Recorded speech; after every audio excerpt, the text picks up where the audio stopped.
Mathabhanga BJP कार्यालय में तोड़फोड़ करने का आरोप तृणमूल कांग्रेस के ऊपर लगा है। माथाभांगा एक प्रखंड गोपालपुर वेलाकोपा इलाके में बीजेपी के एक कार्यालय था। मंगलवार चुनाव परिणाम घोषणा के बाद ही बुधवार पार्टी कार्यालय पे तोड़फोड़ करने का आरोप तृणमूल कांग्रेस के ऊपर लगा है। आरोप है कि 3 पार्टी कार्यालय में तोड़फोड़ किया गया है। कल रेजल्ट बेरोनर पर আমাদের কাছে যতটুকু খবর আসছে ভেলাকোপা মাঝির বাড়ি এবং ময়নাতলী আমাদের যে পার্টি অফিসগুলো ছিল সেই পার্টি অফিসগুলো তারা ভেঙে দিয়েছে।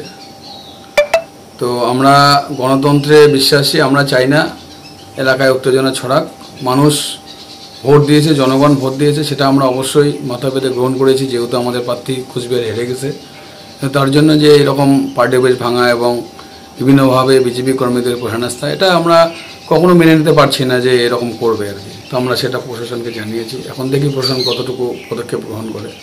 तृणमूल कांग्रेस की ओर से आरोप का खंडन किया गया है। उनका कहना है कि तृणमूल कांग्रेस किसी प्रकार की अशांति बर्दाश्त नहीं करता है। घटना के साथ तृणमूल कांग्रेस किसी प्रकार शामिल नहीं है।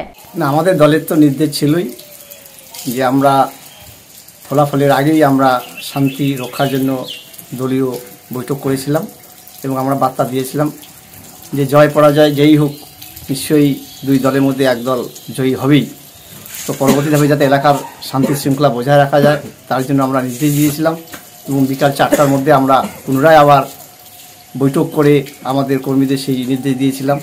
এবার হঠাৎ করে রাত্রিবেলা কে বা কারা কীভাবে সেই কাজটা করছে সেটা তো আমাদের জানা নাই। তবে যদি আমাদের দলের কেউ করে থাকে সে প্রশাসন নিশ্চয়ই তবু ব্যবস্থা নেবে, সেখানে আমাদের দলের কোনো আপত্তি থাকবে না। কারণ দলের নির্দেশেই আছে যে আগামী দিনে আমরা রাজ্য ক্ষমতায় যেহেতু আছি, ভবিষ্যতে বাংলাকে আরও শান্তি শৃঙ্খলা সুশৃঙ্খলভাবে বজায় রাখার দায়িত্ব দল সর্বোচ্চভাবে গ্রহণ করবে।